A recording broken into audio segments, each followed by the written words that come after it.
When it comes to picking the perfect universities and courses for you, I have a 3-step strategy that you should be considering. Step 1, you first need to look at the modules within the courses you're interested in. No 2 degrees are the same. Even if they have the same title, like economics or geography, you need to look at the classes you'd actually be studying to get a feel for what it is you're really signing up for. Number 2, you need to go and check your eligibility based on our offer database. Our offer database is filled with nearly 20,000 data points, real students that apply to the universities and courses that you want to go to.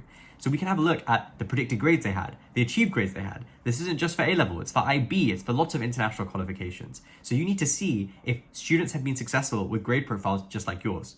And finally, the last question all becomes around application strategy. You don't want to apply to 5 universities, which are really tough to get into because there's a high risk and like a high chance that you might not get any. So you might want to go for a 3-2 split or a 2-3 split, where it's 3 stretch universities, 2 safeties, or vice versa, or a 4-1. In some cases, if we have international students who are applying to only a couple universities in the UK, and otherwise, if it isn't their top choices, they'll be going to study abroad, it might be a 5-0, all stretch university choices. So this becomes very personal.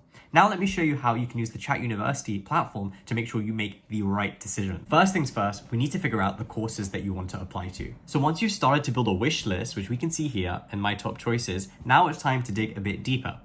We can click into each of these courses. So actually, let's head on over to Course Finder and we'll search it again. We'll go for management. Now, if we click into LSE Management, which is what I studied actually, we can click through to the course page. Now, here's where you need to pay attention. We want to head over to the program content section of the course page. Now, for every university, it might be named slightly different. It could be course outline, it could be modules. What we really want to see is this, the classes that you'd be studying if you actually went ahead and studied this degree. Because what you'll notice is they differ from each program to program.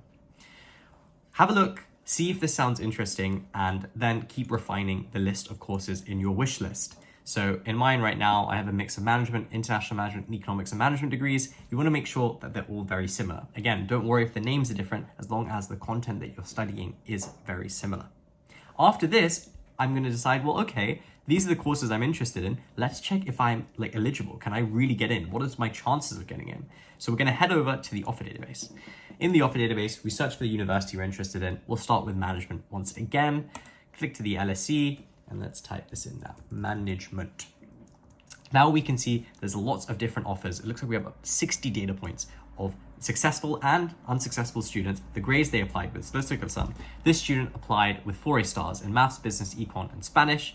These were their achieved GCSEs, and they're an international student. They received their offer on the 5th of May, and it was AAA. We can also see this student studying on a US syllabus, doing APs. This one, we've got a data point on an IB student, a French Bacc student. You can see there's basically tons, no matter where you are in the world, what syllabus and what curriculum you're studying, you can get real data on what it takes to get into the courses you're interested in. So if I had A star, A star, A, I'd be looking to see, well, look, has anyone else got in with A star, A star, A? So far, no. Here we go, 2 A stars and 2 A's and an EPQ. If you don't see people with a grade profile similar to yours, it may suggest that this is going to be very tough, if not very unlikely for you to get in. If you see people with similar grade profiles or weaker ones than yours, then you're in a good position. Finally, the last thing that we need to do is consider application strategy. So once you've gone through, you've looked at the kind of grades you tend to need for each of the courses, we could see if I was an A star, A star, A candidate, it might be a little bit tough because, okay, we've only seen a couple of the data points so far, but a lot of the time they tend to be slightly higher. Slight caveat, we can see here as a contextual applicant with A star AA who has achieved the grade. So it all depends on a person-to-person basis. It also depends if you've achieved your grades or not. This student going with A star AA achieved. The offer wouldn't have been A star AA, this would be an unconditional offer. As we see here, that's why that offer is different to the others over there. So once you've got a feel for all these different courses, and by the way, you can go to any university you want. So we'll go to UCL as a demonstration, and we will go to international management. And we can see there's a wave of rejections towards the end of the cycle. This is 3 A stars over here. Now we can start to think about our application strategy. So if this is my shortlist in front of us here, management we know is going to be pretty tough to get into. International management, I know from working in student recruitment, is going to be slightly easier at UCL. E&M at Oxford will be tough. King's again, slightly easier. Warwick, slightly easier. So we've got 2 kind of strong stretches and 3 slightly safer bets. I'd actually say we kind of have a tier system of a 2-2-1, right? We've got really hard, kind of moderate, and then a little easier, but still Warwick is pretty tough. Honestly, looking at this, I might even suggest you go for a slightly safer bet than a Warwick as your final, safety choice. And that's where we go into application strategy. There are a lot of other tips and tricks, but it really varies on a person-by-person basis. This can do with admissions tests, when you take the admissions test, when you apply to the university.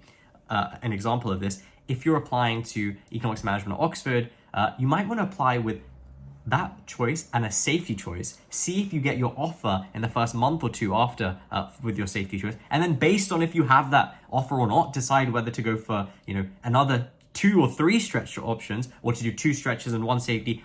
These are the types of considerations you can have. So there are a lot of strategy discussions to be had. And if you need any support, feel free to book a call with one of the team. You head over to the sidebar and you can book a counseling call here.